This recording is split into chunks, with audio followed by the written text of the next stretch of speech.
2026 বিশ্বকাপে মেসির খেলা অনিশ্চিত। বিশ্বকাপের আগে শেষ আন্তর্জাতিক উইন্ডোটাও শেষ। বিশ্ব চ্যাম্পিয়ন আর্জেন্টিনা 2 ম্যাচ খেলে ফেলেছে। ফুটবল বিশ্বে এখন একটাই আলোচনা, আর্জেন্টিনার কিংবদন্তি লিওনেল মেসি কি 2026 বিশ্বকাপে মাঠে নামবেন? প্রশ্নের উত্তরটা নেতিবাচকও হতে পারে, এমনটাই জানা যাচ্ছে এখন। স্পেনের জনপ্রিয় ফুটবল অনুষ্ঠান এল চিরিঙ্গিতু টিভির প্রতিবেদনে বলছে 38 বছর বয়সী এই তারকার বিশ্বকাপ অংশগ্রহণ এখন গুরুতর অনিশ্চয়তায় পড়ে গেছে। সূত্র জানাচ্ছে আর্জেন্টিনার চূড়ান্ত দলে মেসির থাকাটা এখনও নিশ্চিত নয়। এই মুহূর্তে কেউ নিশ্চিত করে বলতে পারছে না যে আমেরিকায় অনুষ্ঠিত 2026 বিশ্বকাপে মেসিকে দেখা যাবে।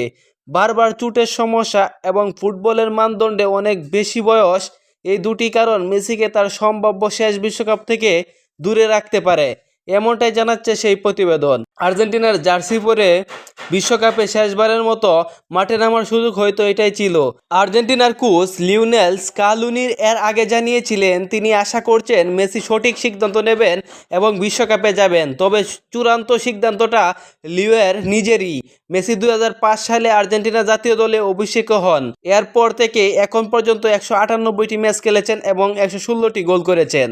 যদি মেসি শেষ পর্যন্ত না খেলেন তাহলে এটি কোটি কোটি ফুটবল প্রেমীর জন্য এক বড় হতাশার মুহূর্ত হবে, কারণ অনেকেই চেয়েছিলেন 2022 বিশ্বকাপের পর 2026 বিশ্বকাপেও নিজের চাপ পেলে তবেই ক্যারিয়ারের ইতি টানেন।